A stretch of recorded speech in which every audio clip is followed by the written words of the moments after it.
요즘에 우리나라에서 올림픽, 동계올림픽이 열리고 있습니다.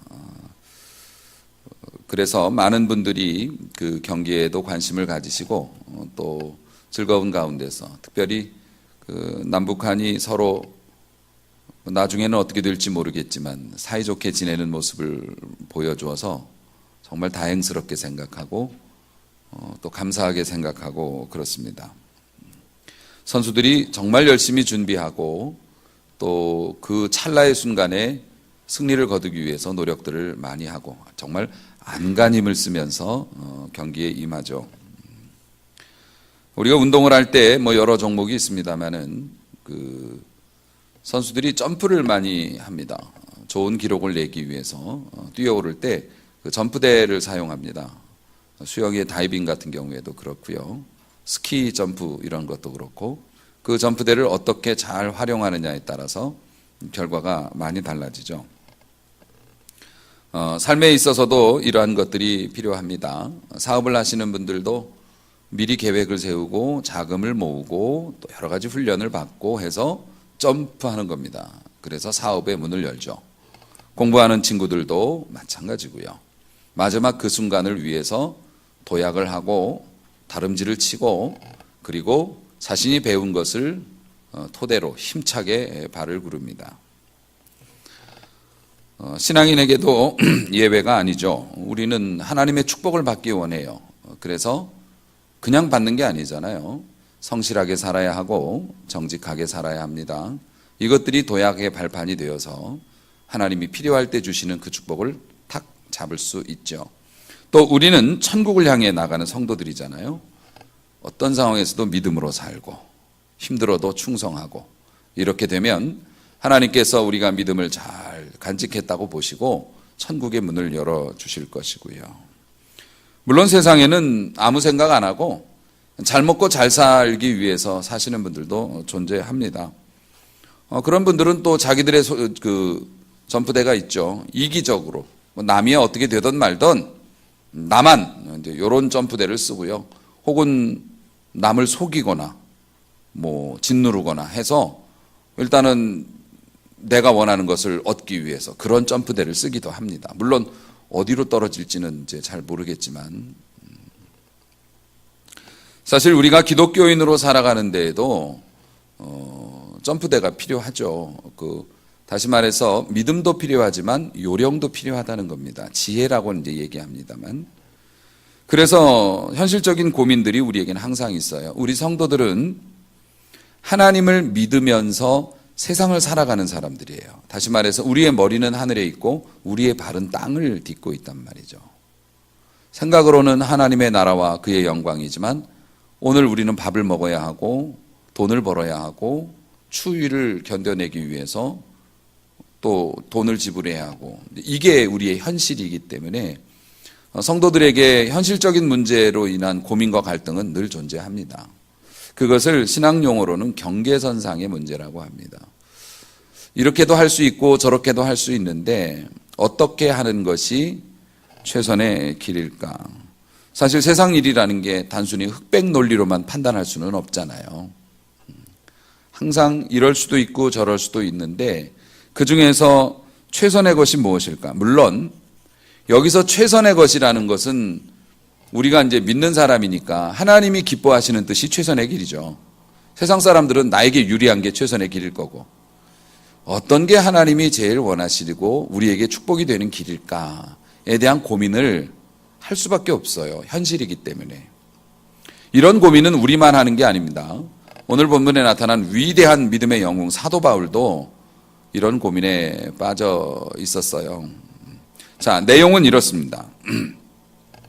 사도 바울이 3차에 걸친 위대한 선교 여정을 마치고 선교 보고를 하기 위해서 예루살렘 본교회로 올라가겠다고 했습니다.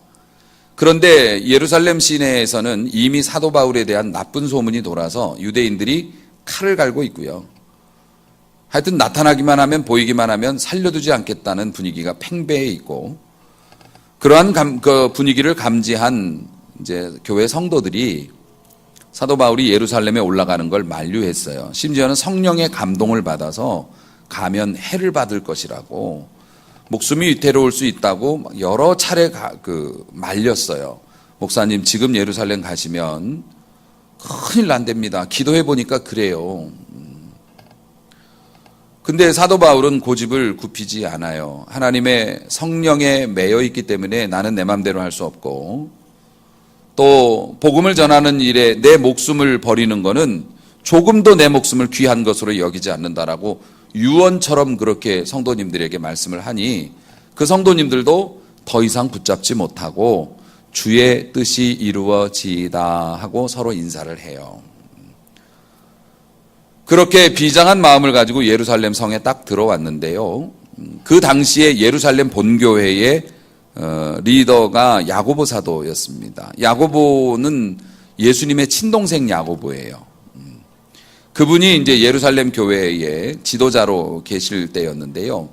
야고보 사도가 제안을 해요. 사도 바울을 반갑게 맞이한 다음에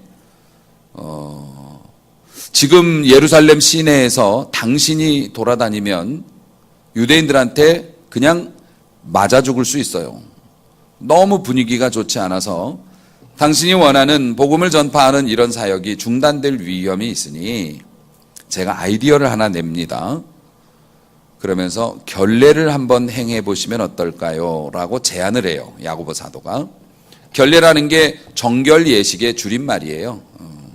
정결 예식이라는 건 예전에 구약 시대 때는 산모가 아기를 낳았다든가 아니면 뭐 죽은 짐승을 만졌다든가 아니면 뭐 중대한 병이 걸렸다든가 그러면 공동체 밖으로 나가야 했어요. 이스라엘 광야에서 공동체 밖으로 나가서 치료를 받고 건강해졌으면 제사장에게 가서 확인을 받아요. 그리고 제사를 드려요. 제물로. 그리고 나서 공동체로 합류하는 게 정결 예식이에요. 예수님 당시에 결례라고 하면은요, 서원을 하시는 분들. 하나님 앞에서 이런 소원이 있습니다. 서원이라는 건 하나님께서 이 소원을 들어주시면 저는 이렇게 하겠습니다라고 약속을 하는 거거든요.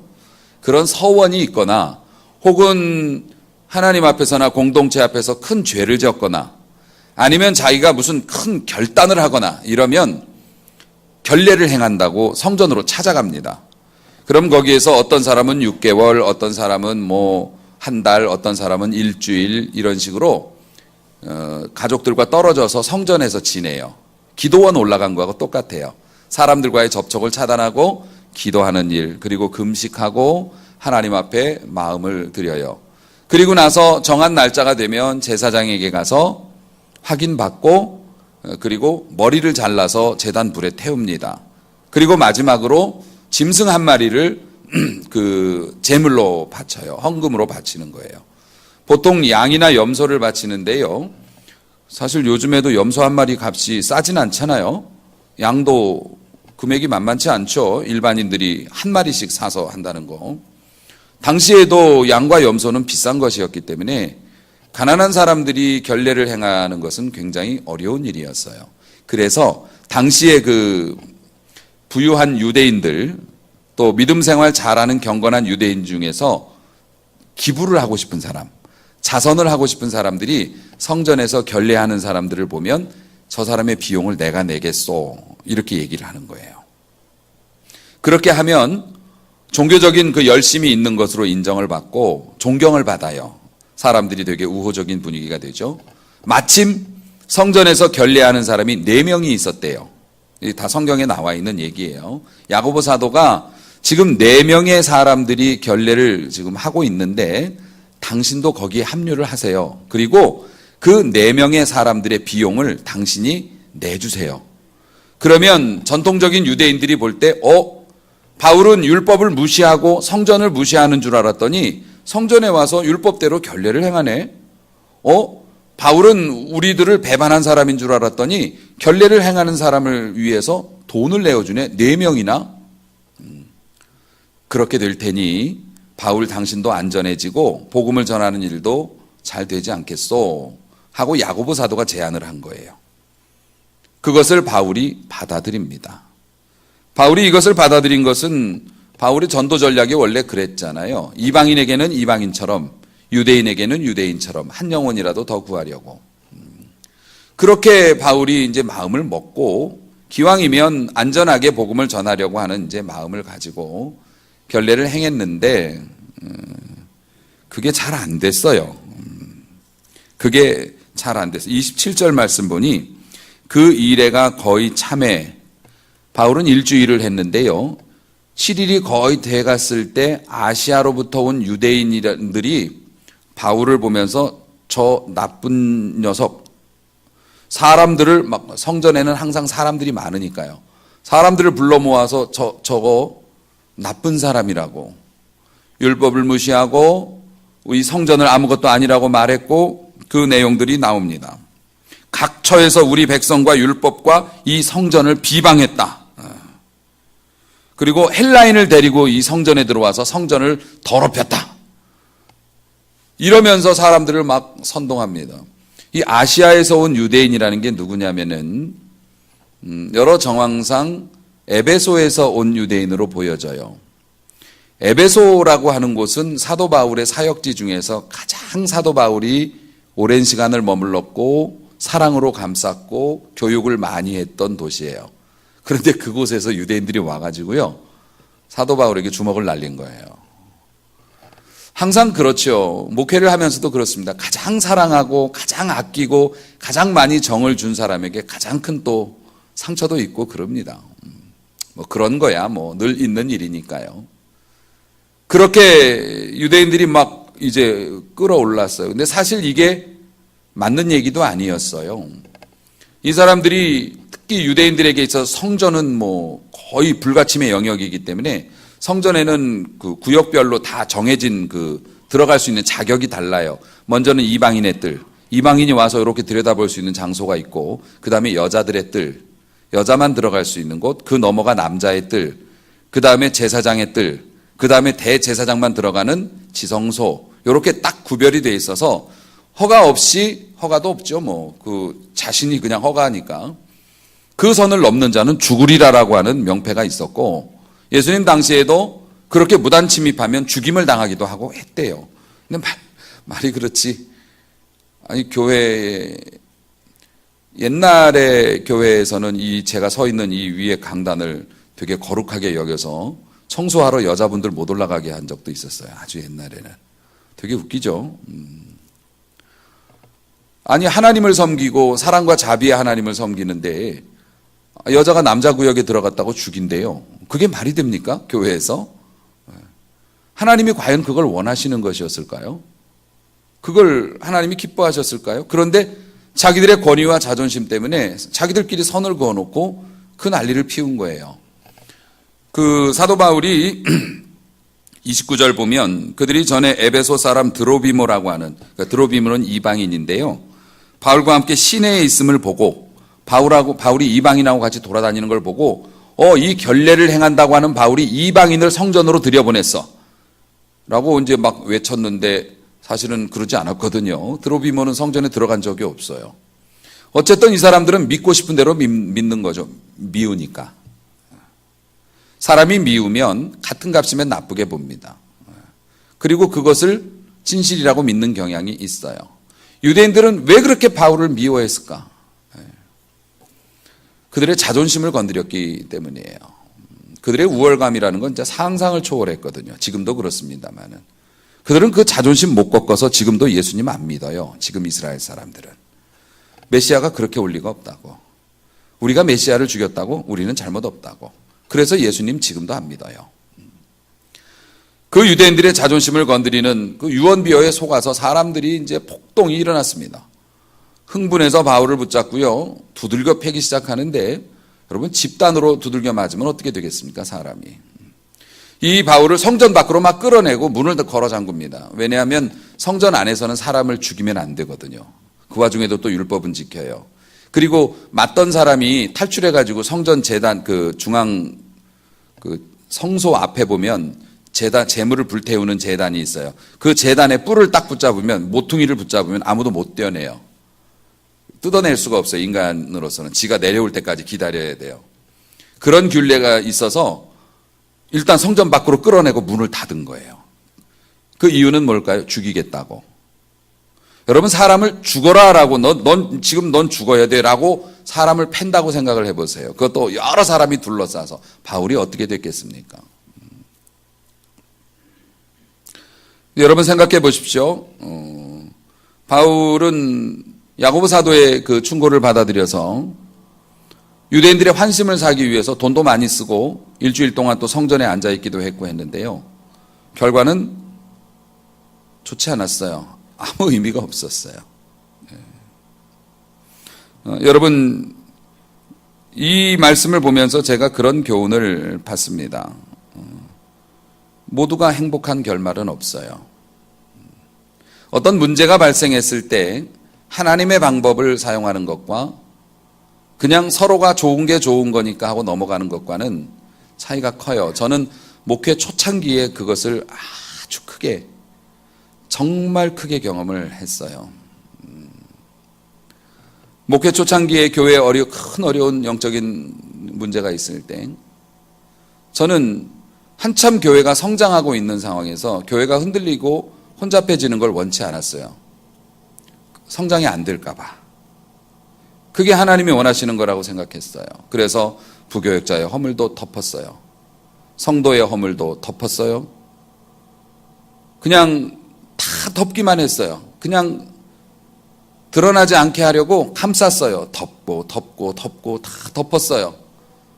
그게 좋을 거라고, 그게 평안할 거라고, 시간이 지나면 다 해결될 거라고 천만에 덮어놓았지만 그 안에선 썩고 있었어요.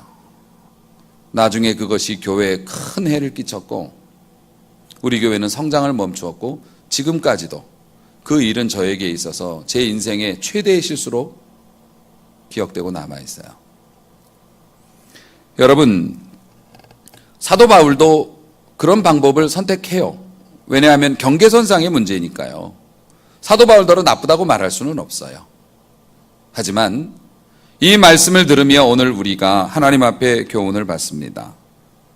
신앙의 융통성이 너무 많아지면 신앙의 능력을 잃어버리게 돼요. 힘을 잃어버리게 된다는 거예요. 빛은 좋은데 맛은 없어요. 빛 좋은 게살구라는 말이 있지요. 보기는 좋은데 맛은 없어요.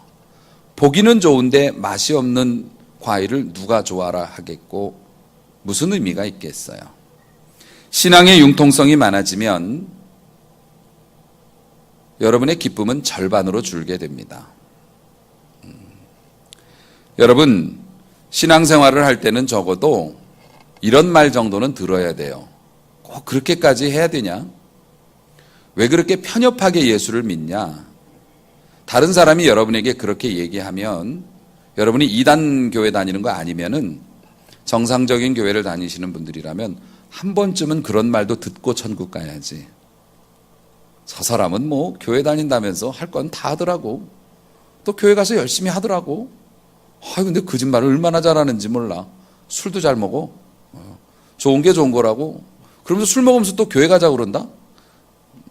여러분, 그게 좋은 것 같지만은 능력은 없어요. 능력은 없습니다. 기쁨도 없어요. 여러분, 왜 그렇게 촌스럽게 예수 믿느냐? 비판에도 개의치 마세요.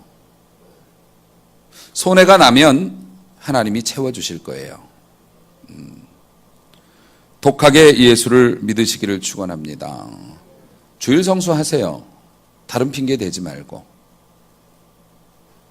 내가 하나님 앞에 부끄럽지 않게 헌금 생활 하세요. 이런저런 이유를 둘러대다 보면 한도 끝도 없습니다. 자녀 교육 신앙으로 똑바로 시키세요. 이런저런 형편돼가면서 한 개 두 개 양보하면 나중에 못 붙잡습니다. 전략이다, 적당한 양보다 하지 말고 힘이 있을 때 반듯하게 믿어서, 여태까지 여러분 힘으로 살아오셨지 않습니까? 이젠 하나님의 힘으로 한번 살아보시기를 주님의 이름으로 축원합니다. 그렇게 칙하게 두들겨 맞는데 그 소식을 듣고요, 로마 군인들이 출동했습니다. 천부장이 백부장을 거느리고 왔어요. 천부장이면 군인들 1000명을 거느리는 사람을 천부장이라고 하고 100명을 거스리면 백부장이라고 했어요. 천부장이 백부장을 데리고 왔을 정도니까 대규모의 군대가 출동을 하는 거예요. 사람들이 로마 군인들이 막 무장하고 몰려오니까 때리는 걸 멈췄다고 오늘 읽은 본문에 기록되어 있습니다. 그리고 이게 막 폭동인 줄 알고 로마 군인들이 왔기 때문에 일단 바울에게 수갑을 채웠어요. 2줄 쇠사슬로 채웠다고 하니 수갑을 채워서 군인들이 격리를 하고 이 사람 왜 때리냐? 너네 왜 그러냐? 그랬더니 흥분한 유대인들이 서로 이 말 저 말을 하는 통에 알아들을 수가 없었대요. 왜냐하면 진실이 아닌 걸 가지고 지금 때리고 있으니까 이해가 안 가는 거예요. 그러니까 그 로마 천부장이 바울을 영내로 데려갑니다. 자기네 부대로 이제 끌고 가요. 가서 알아보려고. 사람들이 끌려가는 바울을 얼마나 주먹질을 해야 되는지 이 본문을 보니 들고 갔다고 그랬어요. 머리 위로 군인들이. 손 안 닿게 머리 위로 바울을 들어가지고 옮겼대요. 그 난리를 쳤습니다. 사랑하는 성도 여러분, 동족에게 맞아서 죽어가는 바울을 구해준 게 누굽니까? 천부장이죠. 천부장을 보내주신 분이 누굽니까? 하나님이십니다. 여러분, 하나님 앞에서 믿음으로 사는 자에게는 절박한 상황이 올 수 있죠. 절박한 상황이 오면 하나님이 모든 상황을 움직여 우리를 건져주시는 줄로 믿으시기 바랍니다. 안 건져주실 때도 있어요. 안 건져주셔도 믿음은 지켰잖아요. 인간이 세상을 살면서 잘 먹고 잘 사는 것도 중요하지만 사람답게 사는 게 더 중요한 것 아닙니까? 우리가 믿음 지키느라고 좋은 사업의 기회도 놓치고 믿음 지키겠노라고 남보다 곤고하게 살고 그렇지만 우리가 하나님 나라 갈 때 아니 우리 인생을 마감 질 때 나는 돈만 따라다니고 좋은 기회만 따라다니다가 욕도 많이 먹고 정말 사람 꼴을 못하고 살았어. 이렇게 죽는 거하고 내가 어렵게 살았지만 내 믿음을 지키고 나의 달려갈 길을 마쳤다.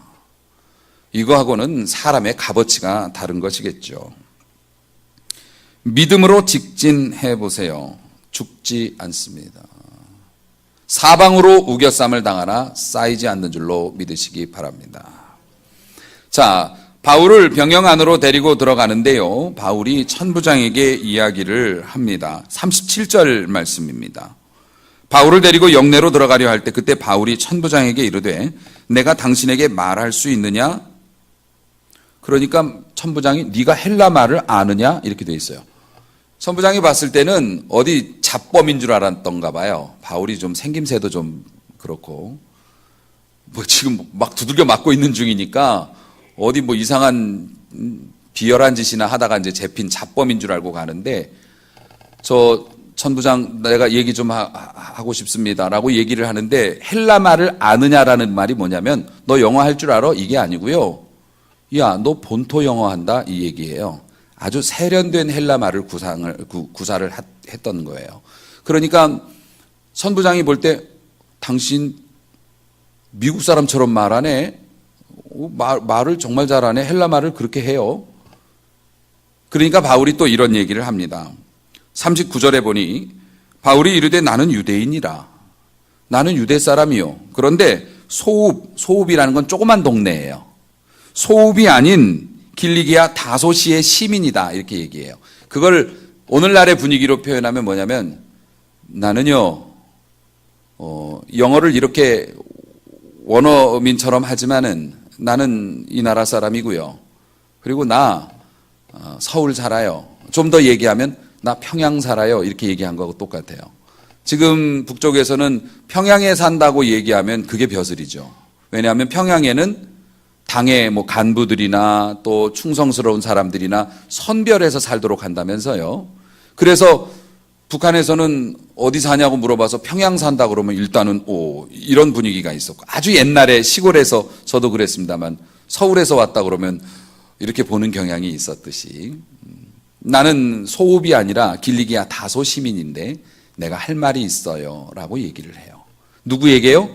자기를 때린 이스라엘 백성들에게, 유대인들에게. 나중에 이제 22장에서 쭉 그 설교가 나옵니다만은 바울이 설교를 했어요. 유대인들을 향해서 조용히 하라고 조용히 시킨 다음에 지금 여러분들처럼 딱 조용해지니 자기가 어떻게 해서 예수를 믿게 됐는지, 왜 이방인에게 가서 복음을 전할 수밖에 없었는지 설명을 합니다. 물론 그 설명을 듣고 유대인들이 더 날뛰기는 했지만 그는 한 번 더 동족을 향해서 설교를 하려고 기회를 달라고 했어요. 근데 저는 사실 이 대목이 이해가 안 가요. 지금 상황이 완전 논스톱입니다. 성전에서 붙잡혔어요. 정말 두들겨 맞았어요. 사람들이 짓밟았어요. 죽기 일보 직전에 건져져 가지고요. 그럼 그 몰골이 어땠을 것 같으세요? 머리에 포마드 바르고 정장하고 가서 설교합니까? 입술이 다 터지고요. 찢어지고요. 피범벅이 됐을 거예요. 옷이 다 찢어졌을 거고요. 지금 머리는 다 풀어졌을 거고요. 아니구나. 대머리니까 그럴 리는 없겠구나. 어쨌든 그렇게 됐을 거예요. 그런데 바울은 다시 그 동족들 앞에서 예수 얘기를 꺼내고 있어요. 왜 그럴까? 우리는 저 같아도요, 할 만큼 했어요. 당신들을 위해서 나 할 만큼 했고 더 이상은 못하겠어요 라고 말할 것 같아요. 하나님께도 그렇게 기도할 것 같아요. 하나님, 이 정도 했으면 제가 할 만큼은 한 것 같은데요. 저도 모르겠습니다라고 물러설 수도 있을 텐데 바울이 다시 일어서서 예수의 이야기를 해요. 이유가 뭘까요? 죽음 앞에서도 이 바울에게 남아있는 건 오직 예수이기 때문에. 그리고 사실 가만히 보면 예수님하고 닮은 꼴이잖아요. 예수님도 자기를 모욕하고 때리고 핍박하는 그 백성들, 그렇게 사랑했던 백성들이 등을 돌리고 그럴 때도 하나님께 그렇게 기도하잖아요. 하나님, 저들이 몰라서 그렇습니다. 저들의 죄를 저들에게 돌리지 말라고. 주님이 그렇게 기도하셨던 그 영을 바울이 가지고 있으니 사실 그 영을 우리도 가지고 있고요. 원수를 향해서도 한 번 더 일어서요. 사실 이것을 말씀을 준비하면서 새벽에 기도하는데 이 성전 의자에 엎드려서 하나님께 기도하는데 하나님, 목회가 뭘까요? 목사는 뭘까요? 이런 고민이 들더라고요. 가끔 그렇게 기도합니다. 하나님, 목사는 뭘까요? 성도들에게 교회에서 뭘까요? 하나님께서 그림을 보여주세요. 그림을. 저의 모습을 제 밖에서 빠져나와서 이렇게 볼 수 있게. 뭐 신비 체험 아니에요. 그냥 생각으로 주신 거예요. 그런데 하나님께서 저에게 깨닫게 해주신 이미지는 뭐였냐면 좀 거룩게 쓰면 좋았을 텐데 제 프로필, 그 카카오톡 프로필 사진이 사자굴에 들어간 다니엘의 모습이거든요. 저는 평생 그걸 프로필로 삼아요. 두 손을 뒤로 묶여 있어요. 그리고 앞에는 사자들이 있어요. 아무것도 할 수 없지만 하나님을 믿고 사자 앞에 서 있는 다니엘처럼 그렇게 목회자로 살아가면서 제한도 많이 받고 또 어려움도 당하겠지만 하나님의 도우심을 믿고 사자 앞에서 똑바로 서 있는 다니엘.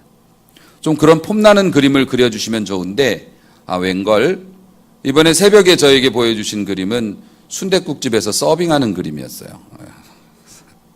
아이 참나. 목사가 뭘까라고 생각을 했더니 순댓국집에서 서빙하는 사람이더라고요. 하나님으로부터 오는 뜨거운 은혜, 하나님으로부터 오는 풍성한 은혜를 성도들에게 배달해 주는 사람이에요. 너는 그거야, 그러시는 거예요. 성도님들은 그 은혜가 필요해요.